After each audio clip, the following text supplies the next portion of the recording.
We all know that adult social care is a very important and serious issue for all of us. It's a rising cost one. I think this year, probably for the first time, I think government has perhaps woken up to it to some degree. When in the middle of summer, when the sun is shining, you have hospitals going on to black alert and A&Es with queuing ambulances, you realise that something has got to give. So here we are, and in this brave new world, we have these things called STPs. Now, I'm going to read you what they gave you in my briefing so you realise it wasn't written by me. However, these processes have not been as smooth as one might have hoped, and not all of us feel that we have been involved in the process. There is a long way to go towards real integration. So I think we'll probably all agree with that, and I think we've got 3 speakers on the platform this morning who are going to be able to give us their perspective of this process, what they think has worked, what they think hasn't worked. So I'm going to introduce them. The first one needs no introduction, but I will anyway. It's Mark Lloyd, who is the Chief Exec of... Sorry? Second. No, I'm just introducing and then we'll do the running order. So Mark Lloyd is the Chief Executive of the LGA and former Chief Exec of Cambridgeshire County Council. Next up we have Nigel Edwards, who is the Chief Executive of the Nuffield Trust, and Nigel will be going first because he's got some context. And at the end we have David McNulty, who is the Chief Executive of Surrey County Council, which means you work with Councillor Hodge. Well, never mind, but yes, lovely. So there we go. Right, so first up, Nigel, floor is yours.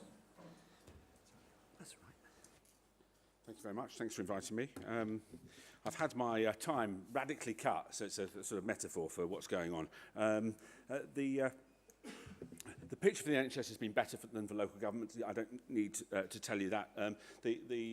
There's just less than 1% increase in real terms funding over the next 5 years, but demand is growing at least 4%.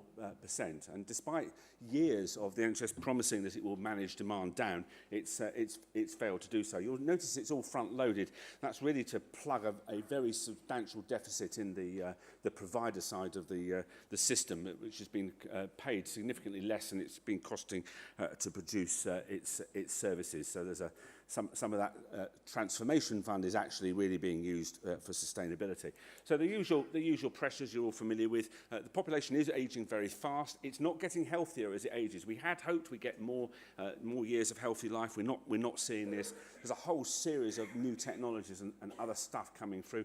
And the traditional trend of healthcare across the world of growing at above the growth of GDP mirrored in the UK, and we expect to see a 4% or so compound growth every year over the next 5 years, half of that driven by demographics. But the trend in spending per age-adjusted person is virtually flat, which is a big issue. I won't go through this. Did the NHS get 10 billion? It didn't even get 8. It probably got 4.5. And probably it lied about the scale of its deficit when that number was calculated. So it's unfortunately the narrative that there's lots of extra money coming into health, it's a little bit shaky. If we have more time, we can come back to that. You know the very serious story in social care. It's a similar sort of flat per real term, age-adjusted real terms person. The impact of Brexit actually is quite significant, not just because of the potential drop in tax yields that we're likely to see as a consequence of a GDP shock, but of course a significant number of these staff and indeed NHS staff remit their money home, so they've all had 20% pay cut, which means our ability to recruit these people is an issue, and you'll have seen the stories that the care home, you'll all be aware of the state of the care home sector. Just a few sort of final bits of context before we talk about STPs. The NHS is, once it started providing a service, seems to find it very difficult to stop. So attempts at demand management, which we might return to, have been pretty poor and rather paltry. It's not able to just say, we no longer do this, although there's been a few attempts. You'll have noticed in the press from time to time the NHS says we're going to stop providing operations to people who smoke or have got a BMI, body mass index of over 30, and within a few hours NHS England has rolled over them and told them that was perhaps not what they meant to say, and they'd perhaps like to say something else, which they generally do, shortly followed by the departure of the chief officer of the CCG very often. So it seems to be a common pattern. it's the case that, you know, it's the case that we've not had the settlement we thought we had. It's the case that health and social care funding by international standards is lower than some of our Western European comparators. It's also the case that there's scope to improve efficiency. None of this really helps us very much at the moment. We are where we are, and time is limited. So they've come up with these ideas, this idea of sustainability and transformation plans, which I think arguably might have been better done 2 or 3 years ago, rather than right now. But you know, we are where we are, so let's not. It won't be too churlish about it. And the idea of this is largely driven by the attempt to close that financial gap, implement the 5-year forward view, which I think is actually a good document. Now, if you look at these, and they are starting to come into the public domain, largely thanks to local government defying NHS England and publishing them. It's rather amusing for those on the sidelines to watch democracy, which does still exist in bits of the country. Well, by the way, you'll all be getting coffee at your next break, all of you, because over 50% of you voted for it. So that's the will of the people, right?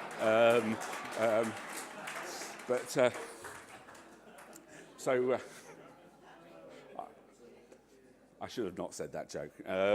Never mind. So if you look at these plans, about half of the very, very substantial gap, so that the 30 billion gap, which you'll all be familiar with, I didn't mention, but it's the gap between compounding 34% growth over that period and then taking off the 8 billion, which let's let that number stand, gives you 22 billion. That's then been spread out over 44, in some cases, rather strangely drawn geographies, and their share of that often is running into several hundreds of millions of pounds, so they have to close that gap. Half of the closure comes from business as usual efficiency improvements, and the other half by a variety of rather more radical changes and action across a very large number of areas. That's one of the very striking things about these plans is the scale of the ambition and the number of things that are going to be done in the time available is really quite daunting. A lot of hope placed on demand management. To balance the finances here, we need to at least reduce the growth in demand by 1%. That's not 1% of the growth. That's a total of 1% of the activity over the next over the next 5 years. A lot of hope placed on prevention, the right thing to do, unlikely to pay back in the time available. A variety of models of integrated care, but we might talk about that. Proving hard to do, different cultures between social care and healthcare, and indeed between general practice and secondary care. So we're trying to get lots of people who've not been that used to working together to work in different ways. Strengthening primary care by getting it to scale up into new types of organisational form. And again, the herding cats is the phrase that's often used about general practice. Difficult to get them all pointing in the same direction. In a number of areas, we will see very substantial reductions in beds, some A&E closures, the closures of some maternity units, and the removal of beds from community hospitals in quite a lot of places. Some of these is driven by the fact that the NHS has completely messed up its workforce planning and then managed to annoy a significant number of its staff. So we've had an outflow of particular junior doctors in some key specialty areas. So some of this is driven not by money, but by people. Estates rationalisation, where the NHS will sell its estate without proper planning consent to developers who will then make a very substantial profit on it. That's the usual routine. Hopefully you might be able to help them with that. We'll probably see some rationalisation of mental health units, acute units as well. So some fairly substantial and I think in some cases might be unpalatable changes. Some of these been talked about for 20 years, which is the average time it takes to shut an NHS hospital, at least 20 years. Some of them will come as a bit of a surprise, I think it's fair to say. If you're in Banbury, for example, I worked in Banbury in the mid-90s, and there was talk of closing bits of it then. From that reaction, I won't mention anywhere else now. Lots of interest in using technology and quite a lot of trying to push mental health into other services where it's been where there's a lot of value to be added. Lots of things to do on staffing and recruitment, and a lot of hope to try and develop community development and working with voluntary groups. I mean, I can't the list of these things just go on and on. It is kind of astonishing, and I think there's just a few thoughts I'd like to leave you with, because I must be near the end of my time now. Quite a few of the thoughts around integration and demand management are based on a sincere hope rather than very strong evidence. There's quite a lot of optimism bias, I fear, in some of these plans. The complexity of some of the changes are very, very substantial. And where we have got evidence, we know that some of these are really hard to execute. And whether we got the managerial and clinical bandwidth is a big issue. And the economics of how you make this change are rather problematic, not least because of the complexity, but also because of a number of them require very substantial capital spending. First of all, time. It takes a long time to spend capital. And secondly, there is no capital. Which, thinking about it, is probably the more fundamental of the objections. There's been a very substantial capital to revenue transfer, and those of you who understand public finances say that even if you sell property, it counts against the department's expenditure limit on capital. So you can't cheat the DEL. Unless you can find off-balance sheet methods, and look where that left us last time we tried that. So some concerns about that. I think the time is a real issue here. Is that the NHS has not been good at planning. It doesn't have a very good history of planning, and it tends to massively underestimate two or three important things. First of all, is a lot of these changes rely on changes in the nature of the relationships locally. And it is very hard to compress the way that you make and work with new people in new and different ways, compress that time and make it shorter. The people are doing a day job, and you're then asking them to rethink and redesign their processes. And some of these people, because of the way these areas have been constructed, which does remind me of the way that the British divided up the Middle East by putting lines on maps that didn't. If we put the Kurds, the Sunni, and the Shia together, what can possibly go wrong?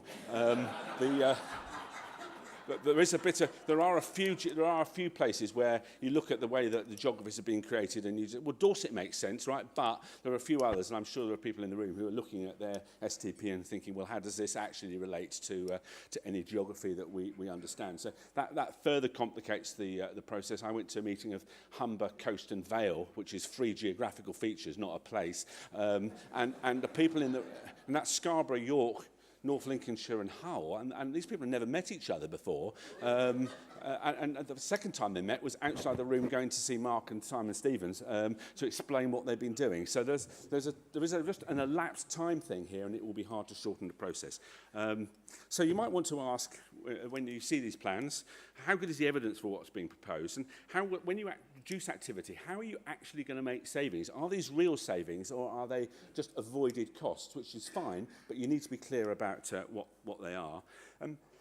How are you going to make any of these plans work if you haven't, I mean, never mind not involving local government, in quite a lot of these places, I don't think they've even involved many of the clinicians who are going to be asked to do the redesign of the clinical work. So there's a real question here about the change management process, and a bit of a tendency in the NHS, particularly among some of its, well, let's not name names, but there's a tendency to think if I set out the rational argument, that's all it takes to win the day. And I learned early in my career working for the Save Kidderminster Hospital campaign, until they sacked me because I told them their hospital shouldn't be saved, which, at least not in that form, to be fair. But, setting out the rational arguments, as we have discovered, doesn't necessarily win the day. And I think, so the change management process here and the involvement of all the stakeholders that you need is an issue. How are you going to double run and fund it? And I think a potential miss trick is there's lots of skills around planning, involvement and other things in local government which could be more usefully employed, because as someone, I forget who it was, observed last week from local government, that the process seems rather NHS centric. It's not. It's probably even more narrow than that. But apart from that, I think it's all going really well. So, thank you.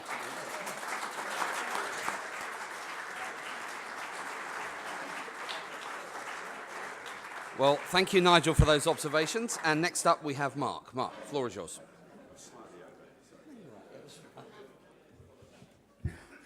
So hearing the comments about people meeting for the first time in some of the sustainability transformation plan processes, it's absolutely the case. And there's been a really good campaign in the NHS about using your first names when you meet patients, dealing with patients. My name is. It was absolutely appropriate in some of these STP meetings, to be frank. People did not know each other. And I was sitting in one of the review meetings that's just been referenced, and we just had a session with one of the STPs, and it was announced, next we're meeting Bob. I thought, who's Bob? I must have missed. I know some important people in the NHS, and they go by first names, but I don't know Bob. And of course, it's the Bucks, Oxfordshire, Berkshire combination. Just passed me by, and I've worked in local government for quite a while. So thanks for the opportunity to come along and give a quick update on where this is all at. The 5-year forward view, as we heard, is a really important document, and we're getting towards the end of year 2 of those 5 years. And it is an attempt to get the NHS back into a sustainable financial position. And as you saw on the very first slide, but we had to go through them necessarily at a pace, there's a baked in at least 30 billion deficit in the world of the NHS. And the 5-year forward view is an attempt to inject questionable 8 billion from central government, debate that elsewhere, but then for the NHS itself to deliver 22 billion of savings. And the sustainability and transformation planning process is the answer to that question. And I don't think often enough we pause and reflect upon what the challenge is that we're trying to face up to. And that's just in the NHS. We are all grappling with our own baked-in deficits in budgets, particularly around social care. So it does make it a very tricky proposition. I remember Sir Simon Stevens coming to the LGA conference just after he'd taken on his new role, and there was this big push for just to merge the NHS and social care together. And do you remember him saying, take one leaky bucket, take another leaky bucket, put them together, it doesn't make an effective container. And he's probably right. So we do need some clever solutions. So the 5-year forward view brought together the 6 bodies that make up the NHS. NHS, I bet we should have a competition on this, actually. Could we name them all? I bet we couldn't. NHS England's the obvious one. NHS Improvement's increasingly well known. Public Health England's well known to us. CQC as the Inspectorate. But also Health Education England and NICE. They make up the NHS as we know it. And it's the bosses of all of those organisations that are trying to drive this 5-year forward view. And in managing the complexities of the NHS world, it was pretty easy at the beginning to overlook local government. But we made an awful lot of noise about the fact you can't. This will only work if local government is at the table. And big applause to Izzy Seckham for standing up for local government and being prepared to go toe-to-toe with some of the big beasts in the world of health on this particular issue, and to argue for local government's place at the table. Has our place at the table been delivered successfully? The honest answer, councillors, colleagues, is it varies across the country, and it varies very significantly. There are some places where the sustainability and transformation planning process is working very well. There are places where local government's leading it. There are places where politicians are involved. So in those review meetings that were referenced, so 44 local areas coming and setting out their plans to the NHS hierarchy, in only 2 of those meetings were there councillors, just 2, okay? And in those 2, one brought 1, and one brought, I think, at least 3, but it was a really good show from that one area, and that was in County Council area, I hasten to add to the conversation. But local government's level of engagement and involvement has varied. There have been some places, and that's why it's great that David McNulty's on the stage today. There are some places where people have either been given the leadership, like David Pearson in Nottinghamshire, Wendy Thompson in Norfolk. There are others where just because we're good at what we do and we've driven huge transformation and change in our areas, the leadership's come our way. And that's what's happened in the case of David McNulty in Surrey. So we'll hear a bit from him about how that's happened there. So we've got this problem around social care funding. Will this be solved through the sustainability and transformation planning process? I think the honest answer is no. But at least what we're getting to, I contend, is a situation where a local area is cited on the health deficit and cited on the social care deficit. In the areas that are absolutely leading the way, they're bringing those 2 together, and in the sustainability and transformation plan, setting out an approach that will get them back to balance locally. But even in those areas that are not trying to solve the social care dilemma, there is an expectation that the social care deficit is taken into account as the health bodies do their work with local government involvement. So we're left with a problem about social care, and I thought, given Councillor Carter's suggestion this morning, I should just take a moment to talk about the autumn statement.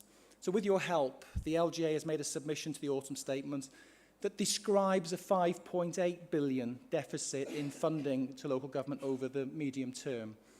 In there is a 1.3 billion adult social care deficit.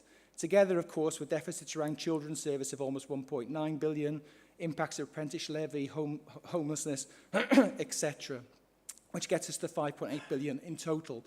We've also signalled, though, that there is a here and now shortfall in the resources in adult social care. We've fallen into a habit, I think, councillors. We always take now as year zero and we assume it's okay, so what's the challenge as we look forward? But actually, today isn't okay. And if you're looking at making sure that the care market is stabilised, there's a requirement for an immediate investment of about 1.3 billion. That's in addition to the other 1.3 billion that we need in the medium term for adult social care. So do I think we're going to get that money? Clearly I don't know, and nobody will know till the Chancellor stands up and delivers his awesome statements. I'm keeping a close eye on the Better Care Fund resources that were promised towards the end of the spending review period and whether some of that resource can come forward. I think that's a hope. I'm also keeping an eye on the social care precept and see what flexibilities are offered to councils in that regard. Now, not everybody will welcome it. I judge that by the reaction. But I think that's the other flexibility the government's got. And maybe Izzy or somebody in questions might want to talk about that. So let me turn as I draw towards a close back to the STPs more explicitly. So we had the argument about geography. But I guess there were three big questions outstanding during the middle phase leading up to where we're at now. First, are they local plans developed and shaped by local areas with people from the health service and, of course, democratic representatives of local areas? So are they truly local plans? Have they been built with partners? Have they been shared with the public and tested? And thirdly, do they face up to that health and social care challenge? So just as recently as the end of last week, the bosses of the NHS stood in front of the clinical commissioning groups, acute hospital trust bosses, and said the plans should be local. They're not going to be signed off nationally. They will not be the NHS England's headquarter plans. They will belong to local areas. Those are the marching instructions to colleagues in the health world. So if the plans don't feel like they're yours, there's a problem. There's a problem, because they absolutely should be. Have the plans been developed with partners and shared with the public? We heard before about the unilateral action of, I think it was 5 councils in the end, to publish plans. It caused a little bit of a furore, but actually it was probably not unhelpful in terms of a change of stance. And the expectation in the world of health is that within the next 2/4/6 weeks, all of the plans should be published. They should be published. And again, those are the marching instructions to NHS leaders across the country. So please ensure yours is. Please make sure it's in a form that the public will understand and feel that they can engage with. And there are some areas where councils can be really helpful. We heard about the capital shortfall in the world of health. It's absolutely true. They have not got capital. Capital was turned into revenue to help get the budget back into balance. So there is a chance when we're thinking about things like one public estate, how do we manage health, local government and other bodies, estates locally, can we do clever things that allows us to reconfigure health and social care and local government services? I think it's a big, big opportunity. And the other thing just to hold in mind, and Colin, I'll draw to a close, is that sustainability and transformation plans are just that. They're plans. They're not a new organisational construct. They don't exist as an entity. And there's a debate to be had locally about how do you operationalise the plans? What's the right way of taking them forward? Do you need to think about how... So there are some places, just to give you an example, and they are county councils, that are facing 3 STPs. Their patch is split 3 ways.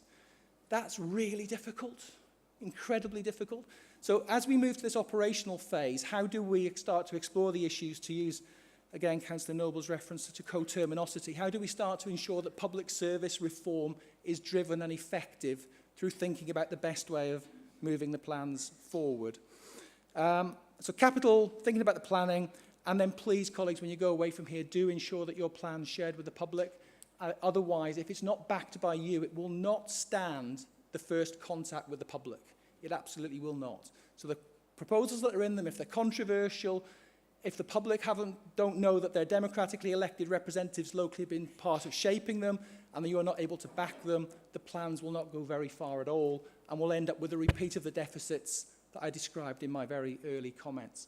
So an awful lot to work to do. All we've done so far is shape plans. We're nowhere near the implementation. The hard work comes next, as we all know from years of implementing austerity in our councils. Thank you, Colin.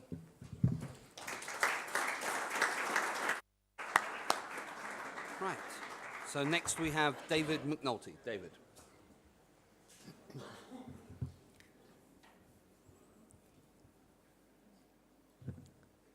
I was asked to be as realistic as possible, so I've done zero preparation. I'm going to make it up as I go along. It's interesting talking about the cultures. I don't think we should underestimate the difference in culture between colleagues from an NHS background and colleagues from local government and other public service backgrounds. And in particular, this whole issue about language. I've been sat in rooms in the last 6 months having very heated debates and then realised we were actually agreeing with each other. We were just using very different words to describe what we wanted. And those have been good moments. The worst moments have been when we've been sat in rooms apparently agreeing, using exactly the same words for hours on end and then realising we meant incredibly different things by what we'd said to each other. So I could show you the war wounds of trying to chair STP meetings. It's taken a huge amount of my personal time, and it's very easy to be critical of the STPs.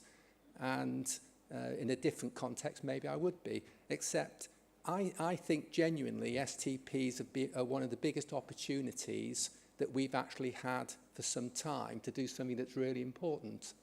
And if we think about that leadership of place responsibility, what could be a more significant element of that than the well-being of the residents that you've been elected to serve?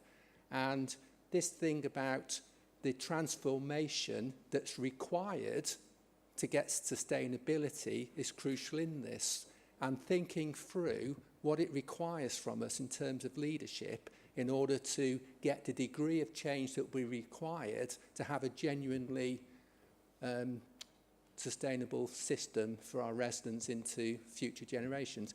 And just thinking about that for a moment, I mean, Surrey is one of those counties that's got 3 STPs. I chair the biggest of the STPs, Heartlands. It's got 11 major organisations trying to make sense of the world they operate in.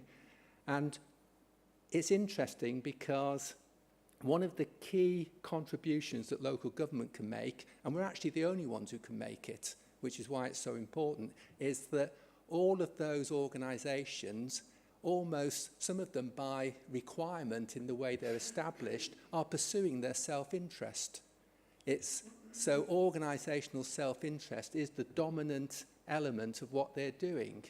Somebody has to be able to convene those types of meetings, those types of discussions, and hold the ring between competing interests. And the only people who can do that are actually those people who've got the democratic mandate to represent the place as a whole. But interestingly, and this is the challenge for us, we can only do that if we genuinely hold the ring. We don't become one of the competing interests. So if we go into STPs determined to protect our share of this, determined to protect our adult social care, actually we forego the ability to hold the ring and bring together groups of conflicting partners into something that could genuinely work for the future. And where you've seen local government involved, I think you've seen some key differences across the 44 STPs. First key difference you'll see is the emphasis on out of hospital, and linked to that, the emphasis on prevention. I think when you look at STPs across the country, the lack of engagement with a true prevention agenda is one of the things that leaps out at you across the 44 STPs. I think the second thing you see is and the crucial role of local government, and in two-tier areas, it does mean involving our district and boroughs more effectively. It's going back to discussions about the wider determinants of health. What is it genuinely that contributes to health? And actually, the things that clinicians do aren't the crucial element of healthy populations. They're the crucial element of responding to people with problems. The crucial elements of a sustainable, healthy population are the sorts of things that we do across the two tiers of local government, or one tier in unitary areas. And I think that the emphasis on our ability to bring together and focus a wider range of activity to support well-being is the key to sustainability. If we think of sustainability as about the finances of hospitals, I think we're actually doomed. I genuinely think the only way of thinking about this is to change the nature of the way in which our population both looks after its own health as individuals, as families, as places, and the way in which we lead those discussions. I think the third area that's very different for local authorities' involvement, and believe it or not, and you wouldn't believe it from the test you did at the start, but you're actually sat in one of the world's leading 5G centres. Guildford is the heart of the UK's 5G economy, and the ability of the Internet of Things to genuinely transform the way we do both care and health, I think, is fundamental to how we move forward. So I'd say that the opportunity that faces us is absolutely enormous, and it's not straightforward because health is very hierarchical. Health has got quite a lot of fear in its culture. They seem particularly frightened of the public, maybe with good reason from other things that have happened for them. We adopted our STP in a meeting held in public. And interestingly, there were 70 members of the public actually turned up to watch, which tells you something about the level of excitement in Surrey on a Thursday afternoon. But what was fascinating to me was that meeting finished at 5, and at 5:15, some senior colleagues tried to change the plan that we'd just agreed. And I was explaining to them that that's not how we did things in local government, that actually once you've agreed something in public, you've agreed it in public. And so I think that the STPs have been a big opportunity for us. We have made enormous progress, huge amount of work with the colleagues we're working with. But crucially, I don't think STPs will work by themselves. And I think the other part of the argument that needs to come in here is a genuine discussion about devolution, about the devolution of health decision-making down to genuinely local levels. And as Mark says, the plans have to be local. Well, in that case, NHS England and the other 5 organisations have to give us some of the levers so that local plans can genuinely lever local change in activity. And it's no good us having a whole set of plans that we've signed off with NHS England and then NHS Improvement come along and impose different regulatory requirements upon our partners so they all go back into their silos.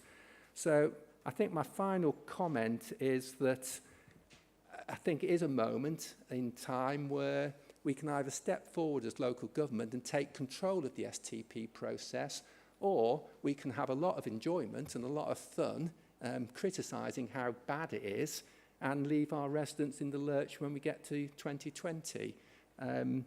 It's not straightforward. Oh, the final thing I should have said was that all of us will regret it if we don't use the STPs to finally do something about getting parity of esteem between mental health and physical health in the planning process. And for the NHS is too dominated by concerns about physical health, and if we really want to get into a well-being discussion, we have to make sure that mental health is front and centre of all the STPs. So, huge amount of work ahead, but I'm personally very, very optimistic about what's achievable if we get local government heavily involved in the STP process. Thank you.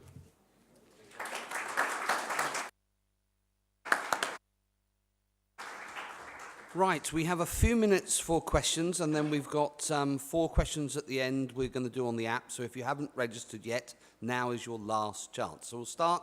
There's a question at the back. Just if you wait just for a mic to come to you. And then there'll be 2 in front, Martin and... Thanks. And then Izzy. Ian Stewart, Cumbria. There's reference been made to the LGA Conference 2014 where Simon Stevens did his presentation.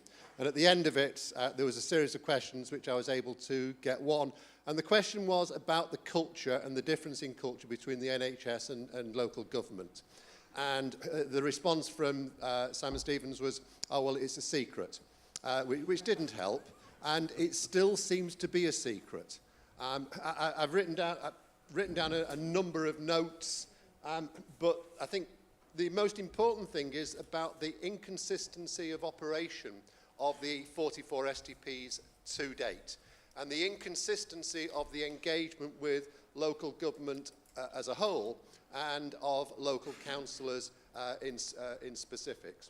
And is it the time for us as local government to turn round and say that these are not plans that we have shaped, this is not plans that we can help to operate, and that, to use the analogy of the Hans Christian Andersen fairy tale about the emperor's new clothes, someone needs to stand up and to say it as it is, because this is not how we all, I would suggest, hope that it would be. Okay, would anybody like to respond to that? I think my immediate response is to say there are areas that are exactly as we've heard described, but there are areas that are at the exact other end of the scale where local government feels that they're a full and engaged partner in this process. And what we need to get to, I think, Councillor Noble, is a situation where all councils feel that they're a full and engaged partner. The STPs do provide an unusual, it's not unique, but an unusual opportunity to work differently. And there's a great deal of admiration at the most senior levels in the NHS for the world of local governments. That's true. It's said in private, not just in public. It's true. They think it's remarkable what local government's done during the years of austerity. We're managing with a 40% reduction in its government grants, flat cash overall, increasing demands, and we keep doing it, keep delivering balanced budgets. It's remarkable. The NHS dreams of that level of success. So they're very keen to engage local government more effectively. So I think I'm not avoiding a direct answer to the question, but my first response would be please try and get inside and make sense of this, so it's a local government process as well as an NHS process. Anybody else? Yeah, I mean, I agree with what Mark's saying. There's no question that at the highest levels of the NHS, people think that the leadership of local government is something that's required to make STPs work. And therefore, it's a question about how we get that engagement at a local level.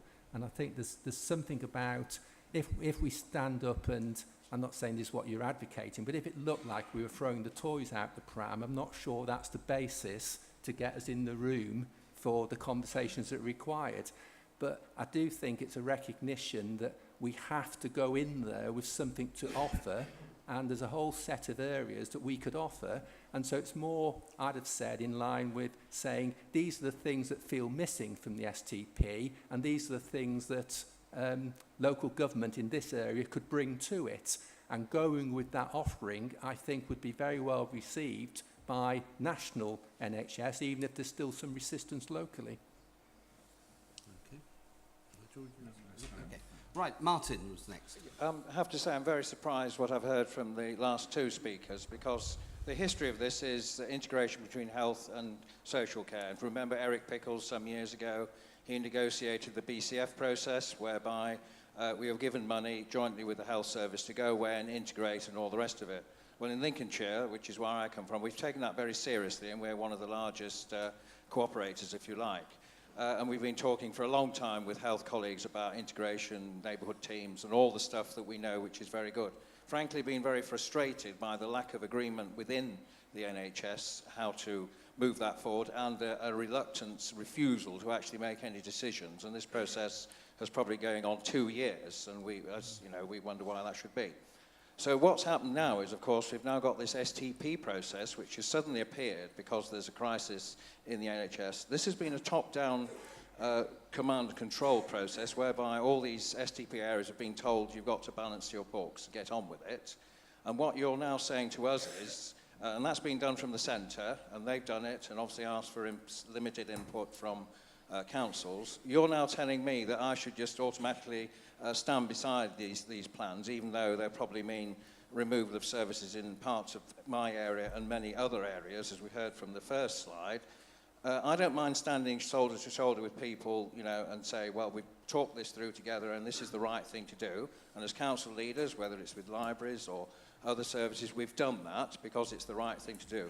If you think that elected politicians, or indeed their managers, are going to stand behind something which you've had limited involvement in, which involves increased controversy, I think you're actually barking up the wrong tree.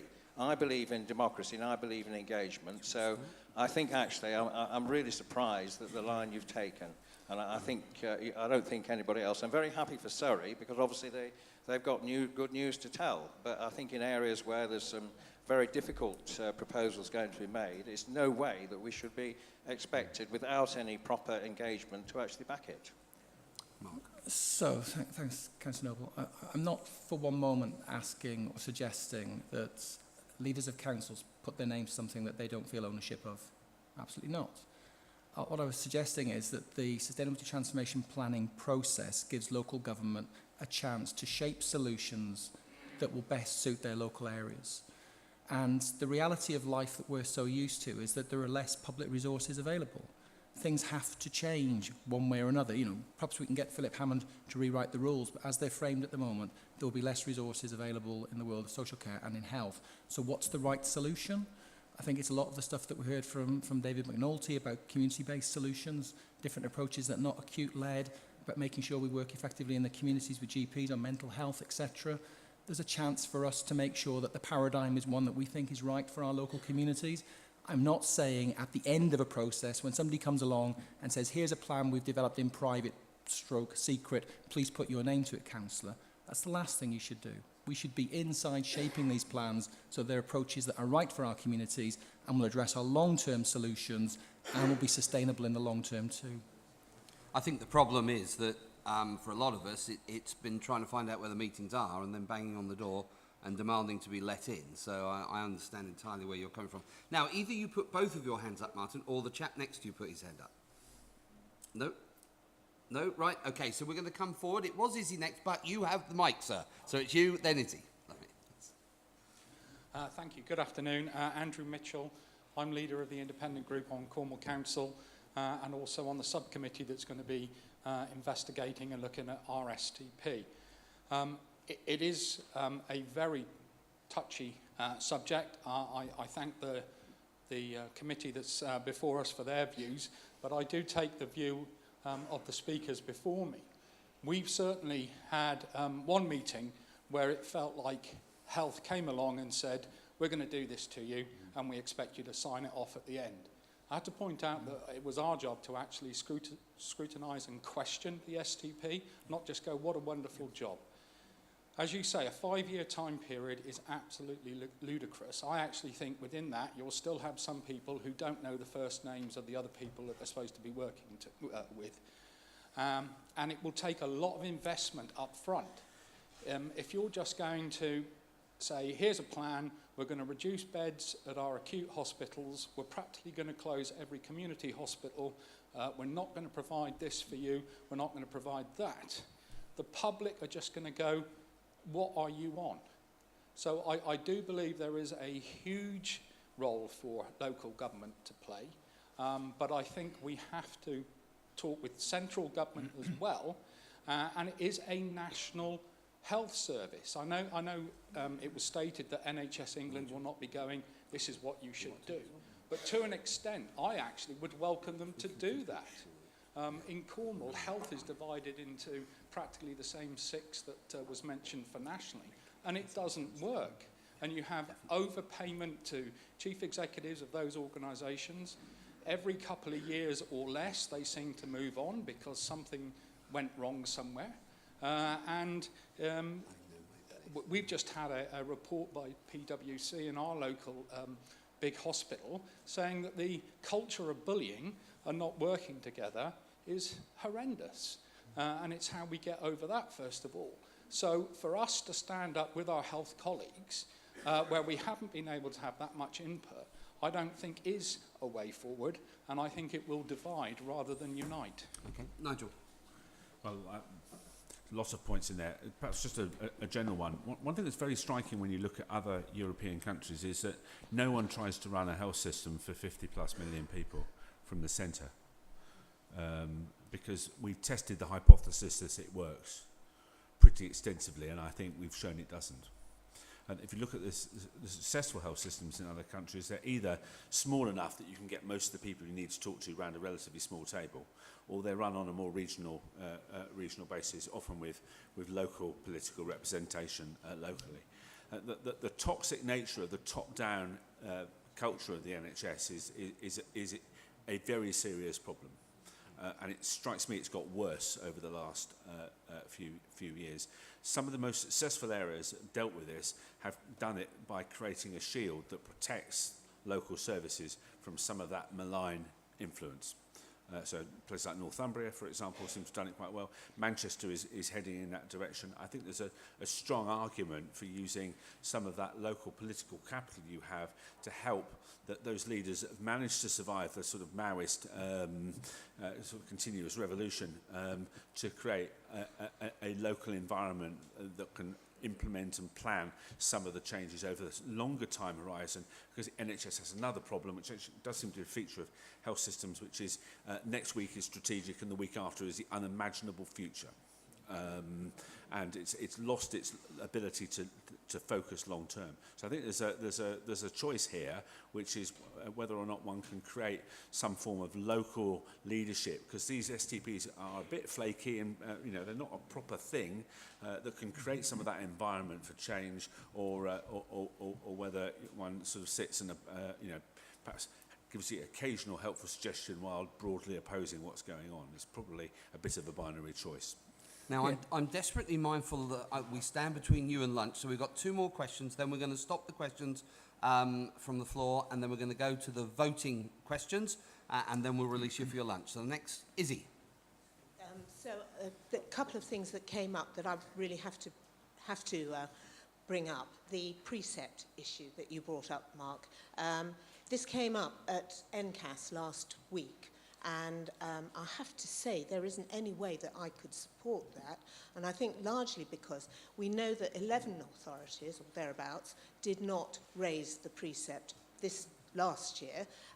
There are a number of them who are considering not raising it again, because effectively, if you're in Sunderland, as was quoted last week, or Blackpool or Burnley or something like that, your tax base is very low, and fundamentally you are penalising poor people to give to even poorer people. Now, what's in it for them to do that? So you're going to get more people deciding not to raise that precept if it goes up, and then you just create this postcode lottery, and is that really what we're about? Because there's an honesty about a central taxation system that is then equalised. But actually, if I'm raising it in Warwickshire, I'm going to have a very serious conversation about having to move that money out of Warwickshire. So I think that's going to be a really difficult thing for central government to hoist on local authorities. And I have to also say that the Care Minister, David Mert, who was there last week, also said, if you are not part of those plans and you do not feel that you have been involved, you cannot sign it. I'd completely echo what you're saying about the precept. I think it's a real worry, and I think we'll all be watching the statement with our bated breath to see what happens on that one. David.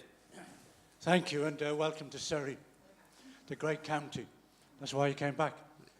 I just want us all to reflect for a minute that every one of us who was a councillor was elected, and I suspect most of us were elected because we wanted to make a difference in our communities.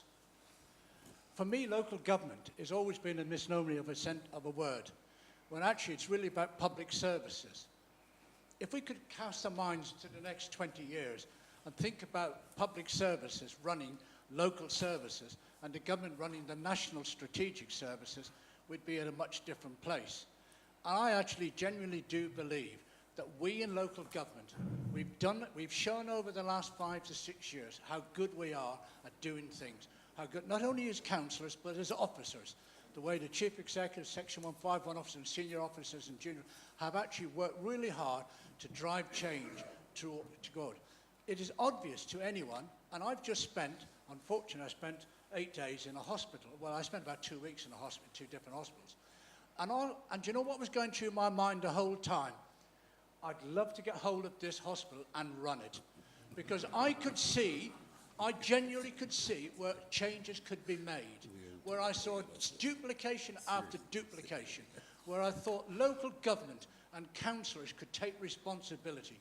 So we have a system whereby we can't jump to that place just yet, but if we actually look at it and take a step forward, rather than taking a step backwards, I think we'll be in a better place in 5 years' time. So I believe, and that's why in Surrey we've given the Chief Executive all the support with our Cabinet members to do that work and to play an important part. That's why we're in a position where David McNulty has been able to describe it this morning. I think it's really important that senior officers step up to the mark and senior councillors who are running on cabinets and things also step up and make that difference locally. We can improve the NHS, by the way. Don't let anyone ever think we can't. I think if we have the will and determination, we can make a difference. We may not make a difference this year, but let's think about 5 years and 10 years. We can make a real difference. And we were elected by the people to make a difference for local people, to look after the well-being. Just think in 10 years' time, what if we were running the health service as well, and that was the result of the ballot box? It would be different. Well, thank you for that, David. And I think it was a bit of a dramatic way in which you went and experienced the hospital, but we're so pleased to see you back and fighting fit.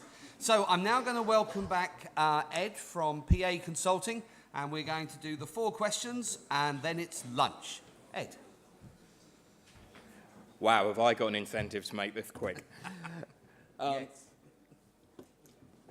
So on those of you who are registered on the app, which I think is now over 70 people in the room, you should be able to see, if you go through the menus, the questions for this session. The first of which relates to, if it comes up, yeah, asking you whether, in light of the debate you've heard this morning, do you think STPs will be successful over the next 5 years in improving outcomes and managing costs?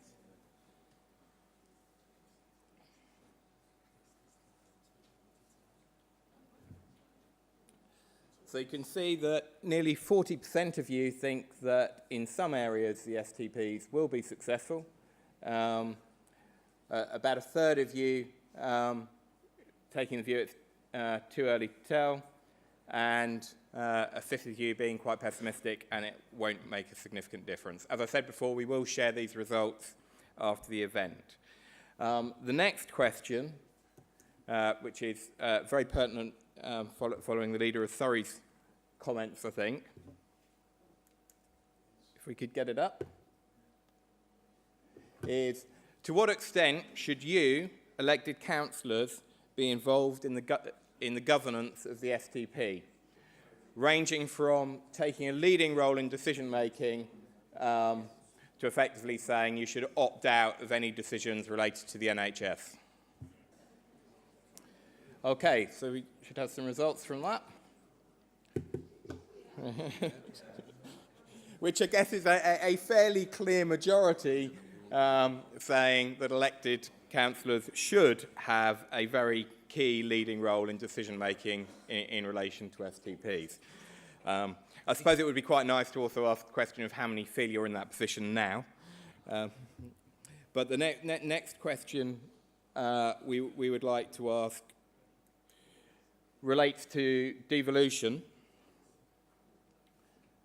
and is really quite a simple question, which is, do you think that more responsibility for health and social care should be devolved. Okay, and I should have some results now.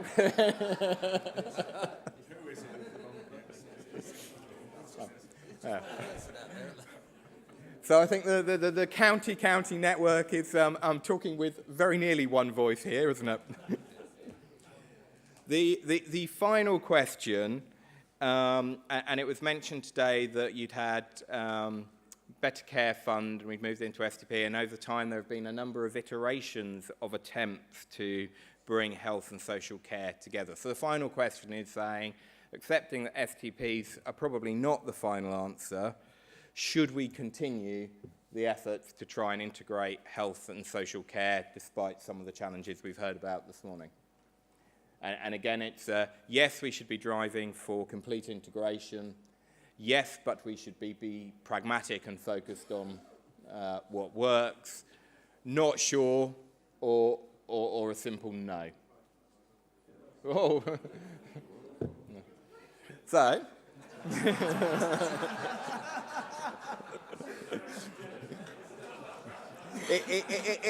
It's better than Brexit because we know the answer is yes, we're just not quite sure what the yes means.